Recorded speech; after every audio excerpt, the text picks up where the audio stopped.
हीरा मंडी लाहौर का शाही मोहल्ला कैसे बना रेड लाइट एरिया। लाहौर का हीरा मंडी कभी मुगलों का शाही मोहल्ला हुआ करता था, जहां संगीत, नृत्य और शायरी की महफिल सस्ती थी। लेकिन समय बदला और ये जगह बदनाम गलियों में तब्दील हो गया। हीरा मंडी के लाहौर की रेड लाइट की कहानी क्या है, चलिए आपको विस्तार से बताते हैं। नमस्कार, मैं अंजलि मिश्रा, आप देख रहे हैं 24 अड्डा। हीरा मंडी की कहानी शुरू होती है 16वीं सदी से, जब मुगल सम्राट अकबर ने लाहौर को अपनी राजधानी बना लिया था। दरबार के करीब बने शाही मोहल्ले में तवाइफों का पसेरा हुआ करता था। इन तवाइफों को नृत्य, संगीत और शायरी की कला में महारत हासिल थी। महाराजा रणजीत सिंह के दौर में यह मोहल्ला हीरा मंडी बना, जब सिख जनरल सिंह डोगरा ने यहाँ अनाज की मंडी बसाई। लेकिन समय के साथ साथ सब कुछ बदल गया। अहमद शाह अब्दाली के आक्रमण ने लाहौर को उजाड़ के रख दिया। बाद में अंग्रेजों के राज में तवाइफों को संरक्षण मिलना बंद हो गया और इस क्षेत्र में वेश्यावृत्ति की जगह ले ली। 1947 में विभाजन के बाद हीरा मंडी पाकिस्तान का हिस्सा बन गया। लेकिन असली बदलाव तब आया जब 1978 में जिया उल हक की तानाशाही में मुजरिम पर पूरी तरह से प्रतिबंध लगा दिया। इस इलाके की तवाइफें धीरे धीरे गायब हो गई और उसकी जगह रेड लाइट एरिया ने ले ली। जल्द ही इसने मोहल्ले का रूप ले लिया और चूंकि ये शाही दरबार के नजदीक का एरिया था, तो इसे शाही मोहल्ला कहा गया। धीरे धीरे इस इलाके में तवाइफों का आना शुरू हुआ और इसमें से अधिकतर काबुल से लाई जाती थी। इनका काम था दरबार में नाच गाने का प्रोग्राम कर बादशाह का जी बहलाना।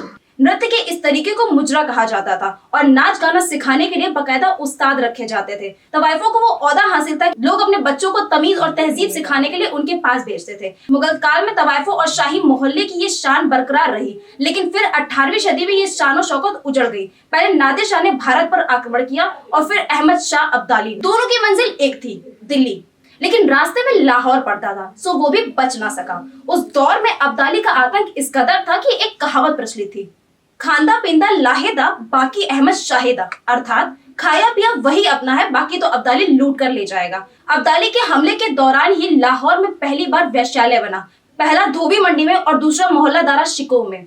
अफगान सैनिक वहां हमला करते थे और वहां से औरतों को उठा लेते थे और उन्हें लाहौर में बने वेश्यालय में भर्ती करा देते थे। इस दौरान तवाइफों का काम लगभग बंद हो गया था। ध्यान दीजिए कि तब वैश्या होना और तवाइफ होना दोनों अलग बातें थी। अफगान के बाद लाहौर में सिखों का राज हुआ।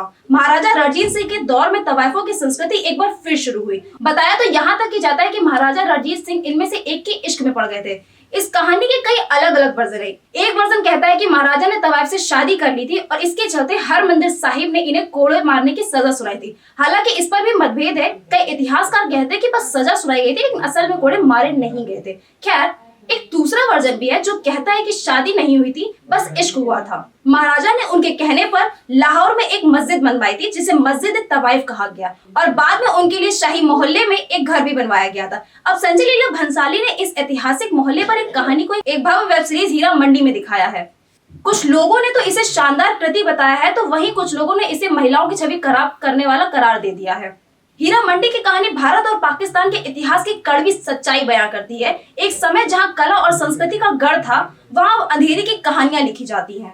आलोचक मानते हैं कि भंसाली अपनी शैली के अनुरूप गीत, नृत्य, आभूषण और वेशभूषा पर ध्यान केंद्रित करते हैं, जो दुल्हन बनने वाली महिलाओं के पिंटरेस्ट बोर्ड और संवादबाजी पर खत्म हो जाएंगे, न कि इन महिलाओं के पास वास्तविक शक्ति की कमी पर। ऐसा लग सकता है कि इन महिलाओं का सम्मान किया जा रहा है, लेकिन उनके साथ बलि के बकरे की तरह व्यवहार किया जा रहा है, जिन्हें यह विश्वास दिलाया जाता है कि उनके बलिदान का कोई अर्थ है। आपका क्या कहना है? क्या संजय लीला भंसाली की हीरा मंडी सच्चाई दिखाती है या फिर सिर्फ मनोरंजन के लिए बनाई गई है? हमें कमेंट में बताइए और हमारे चैनल को सब्सक्राइब करना ना भूलिएगा।